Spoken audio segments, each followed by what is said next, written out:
નમસ્કાર મિત્રો, સ્થાનિક સ્વરાજની ચૂંટણીના હવે કલાકોના સમય બાકી રહ્યા છે અને ભાભર નગરપાલિકાની ચૂંટણીનો જંગ અત્યારે જામ્યો છે. અને આ ચૂંટણીના એક વિશ્લેષણ ભાભરના એક આગેવાન છે અને ભારતીય જનતા પાર્ટીમાં પણ કામ કર્યું છે, કોંગ્રેસમાં પણ કામ કર્યો છે એમણે, અને મજબૂત એવા વિશ્લેષક છે હરેશભાઈ સોની. હરેશભાઈ સોની, અગાઉ જે ટ્રમ્પના કામ થયા છે એ બાબતે તમે શું કહેશો? હા, બિલકુલ કે સતીશભાઈ, આપણી જનવેદના ન્યૂઝ ચેનલને હું અભિનંદન આપું છું.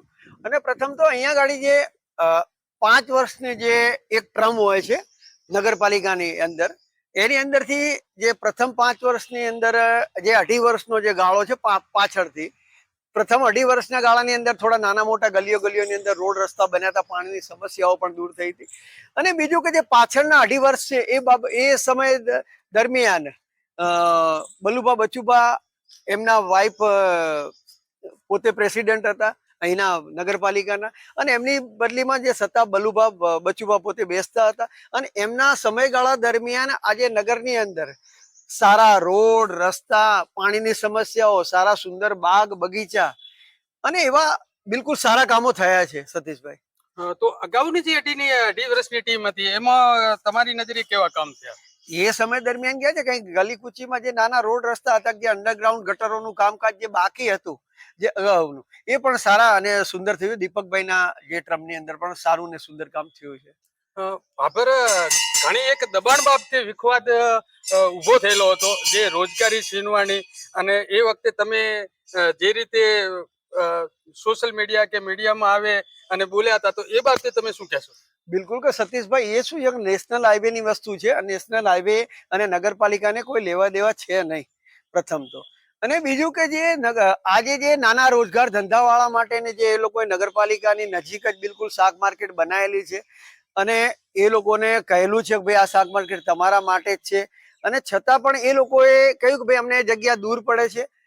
તો આજે નગરપાલિકાના પ્રમુખ 2 દિવસ પહેલા, ગણન ગઈકાલે જ છે, એક એ લોકો લારી ગલ્લા વાળાએ જે પોતે સભા જેવું રાખેલું હતું જે હાઈવે ઉપર, અને એ સમયગાળા દરમિયાન ભાભર શહેર પ્રમુખ પ્રવીણસિંહ રાઠોડ અને ભાભરના એક ભીષ્મ પિતામાં ગણાય છે એવા હરિબા અને બીજા અન્ય કાર્યકરો સાથે અમે જે લોકો લારી ગલ્લા વાળાને એક અનુમોદન આપેલું છે કે અમે આ તમારો જે પ્રશ્ન, પ્રાણ પ્રશ્ન છે કે જે રોજગારનો છે, એ બાબતે અમે તમને ટૂંક જ સમયની અંદર સારી જગ્યા ને અમારી બોડી બેસશે એટલે સારી જગ્યા તમને ફાળવવામાં આવશે. તો અત્યારે બીજો ઘણા એવા એરિયા છે કે જ્યાં ગટર લાઈનો છે, બરોબર, એ ચોકઅપ છે અત્યારે, અને પાણીના પ્રશ્નો, કારણ કે કાલે વોર્ડ નંબર 5 ની અંદરથી મીડિયાની અંદરથી કહેવામાં આવ્યો હતો કે ભાઈ આમાં પાણી અમારે 3 દિવસે આવે છે, પશુ પક્ષીઓ અને ઢોરો છે કે પાણીને વલખા મારી રહ્યા, એ બાબતે તમે શું કહેશો? બિલકુલ કે સતીશભાઈ, એ બાબતે હું પાણીનો જે પ્રશ્ન છે પેચીદો પ્રશ્ન છે, અને એ બાબતે હું પણ વોર્ડ નંબર 5 ની અંદર જઉં છું, 4 ની અંદર જઉં છું, હું આમ જનતાની મુલાકાતો પણ કરું છું. અને કેવું છે કે આ જનતા પણ એવી રીતે છે કે દરરોજ એક ટાઈમ તો પાણી આવે છે, ને કદાચ કોઈ એરિયા હશે જ્યાં પાણીની લાઈન ચોકઅપ થયેલી હોય કે ક્યાંય પણ પાણીનો પ્રશ્ન છે, ક્યાંય લીકેજનો પ્રશ્ન હોય, તો એનું રિનોવેશનનું કામકાજ ચાલતું હોય છે, અને એનો થોડું સમય મર્યાદા હોય છે. અને એ બાબતે પણ જ્યારે પાણીનો કોઈ પ્રશ્ન હોય ત્યારે નગરપાલિકાની અંદરથી કે ભારતીય જનતા પાર્ટી દ્વારા એ લોકોને ટેન્કર પૂરી પાડવામાં આવે છે પાણી માટે. હવે કોંગ્રેસ પાર્ટી અત્યારે ભ્રષ્ટાચાર મુક્ત ભાભર બનાવવાની જે મુદ્દા લઈ અને જનતા સમક્ષ જઈ રહી છે, એ બાબતે તમે શું કહેશો?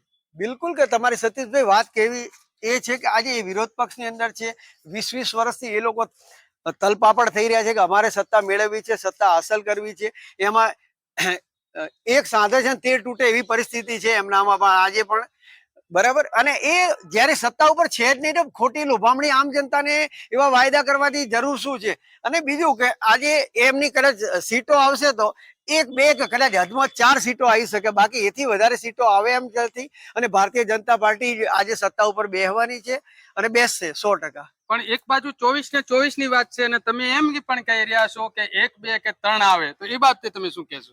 બિલકુલ કે 24 નો અમને પૂરો ભરોસો છે. જનતા આમ કહી રહી છે કે કદાચ 24 પણ કદાચ તૂટે, આમ આ પબ્લિક છે સાહેબ, બરાબર. પબ્લિકને વોટ ક્યાં કરવો, પબ્લિકને કેમ કે આ લોકશાહી છે સાહેબ. એટલે પબ્લિકનો કોઈ એવું અનુમોદન મૂકી શકાય એમ નથી અને કઈ રીતે વોટિંગ કરવું અને એ બાબતે પબ્લિક અમારી સાથે છે. પણ અમુક કે જેની વિચારધારા થોડી ફરી છે, થોડી ડગમગ થાય છે અને એ લોકો પણ આજે ભારતીય જનતા પાર્ટીમાં એક યા બીજી સમસ્યાને લઈને આવે છે તો અમે એનું નિરાકરણ 100% લાવીએ છીએ. તો આ હતા હરેશભાઈ સોની, વિશ્લેષણ છે અહીંયા ભાભરના નગરપાલિકાના, અને એમણે કંઈક તૂટવાના પણ સંકેતો આપ્યા છે અને એક બાજુ પોતે ભારતીય જનતા પાર્ટી હારે 24/24 સીટોની પણ એમણે વાત કરી છે. તો શું રહેશે આગળનો સમય જોવાનો રહ્યો.